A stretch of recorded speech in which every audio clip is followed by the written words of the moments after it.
Google Maps et l'intelligence artificielle. C'est un thème qui pullule en ce moment sur Internet, comme quoi l'intelligence artificielle, dans sa version ChatGPT friendly, vont révolutionner l'usage de Google Maps en ajoutant plein de fonctionnalités assez sympas. Mais la question à de Sester, c'est toujours la même, c'est est-ce que ces dites fonctionnalités fonctionnent réellement? Parce que cette nouvelle intelligence artificielle, l'air de rien, elle est assez nouvelle. Et on peut faire une comparaison avec l'industrie du jeu vidéo, c'est-à-dire que ce n'est pas parce qu'il y a une nouvelle fonctionnalité, donc un nouveau produit, un nouveau jeu en ce moment même, que la nouvelle fonctionnalité est fiable à 100%. Généralement, on a besoin de quelques mois de développement en plus. Donc ce qu'on a fait chez Scrap.io, c'est qu'on a pris un thread Twitter qui annonce 7 exemples d'utilisation combinant l'intelligence artificielle et Google Maps.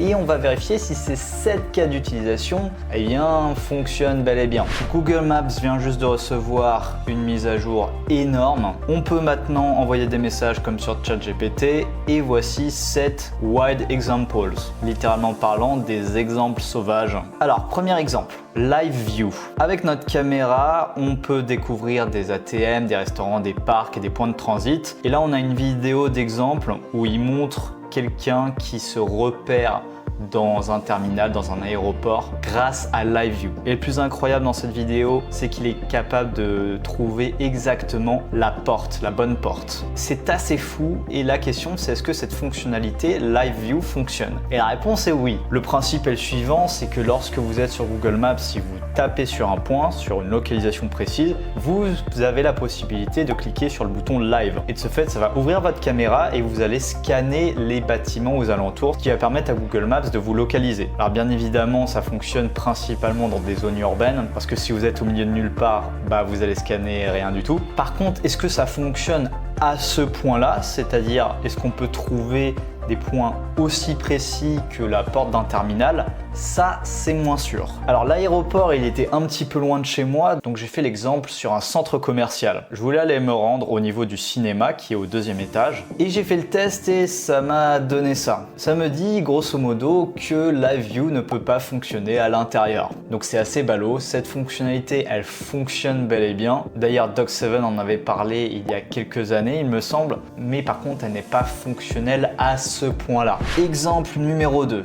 On peut augmenter notre capacité de dialogue. Donc on a une intelligence artificielle qui permet d'avoir des réponses un peu comme le ferait ChatGPT. Cette fonctionnalité telle qu'elle est mentionnée dans la vidéo, à savoir on écrit quelque chose et ça va nous donner des idées comme sur ChatGPT, ça, je ne l'ai absolument pas trouvé. Et d'ailleurs, il y a tout un tas d'indices qui nous montrent que cette fonctionnalité, elle n'est pas encore très répandue. C'est d'abord cette phrase-là, Generative AI Experiment. Généralement, dès qu'il y a le mot experiment, c'est-à-dire que c'est en bêta test. Et d'ailleurs, c'est confirmé si on regarde l'application Google Maps sur Google Play Store. On peut devenir bêta tester. Et surtout, toutes ces fonctionnalités ne fonctionnent pas de la même façon en fonction de dans quel pays on se situe. Donc peut-être, je dis bien peut-être, cette fonctionnalité fonctionne à 100% aux États-Unis par exemple, à tout hasard, mais elle n'est pas encore développée partout. Allez, numéro 3, l'Immersive 3D Experience.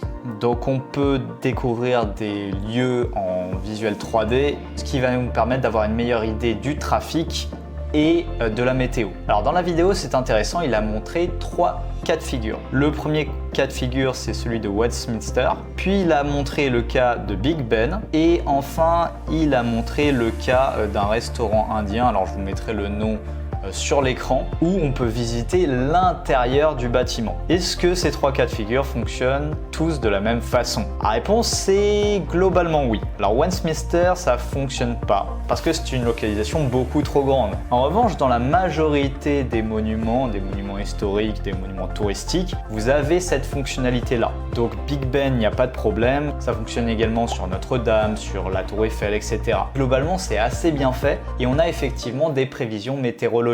On peut savoir le temps, savoir s'il va pleuvoir, s'il va y avoir des orages, etc.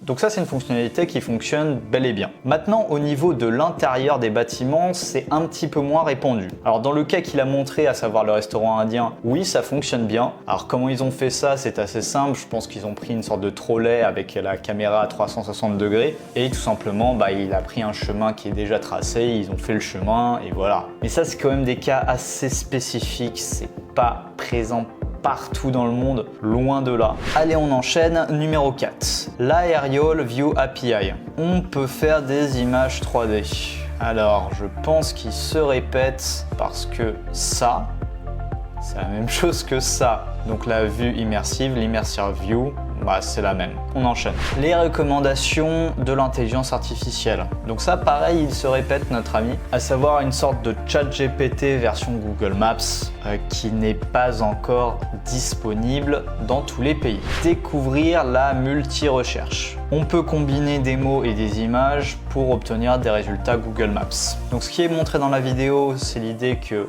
on va prendre une photo de gâteau, on va dire près de chez moi et on va obtenir la liste des établissements Google Maps qui vendent ce type de gâteau. Alors ça, c'est pas vraiment Google Maps, c'est plus Google Lens. J'ai fait le test pour vous d'ailleurs. J'ai pris une photo de gâteau que j'ai immortalisée. J'ai fait le test et ça fonctionne pas du tout.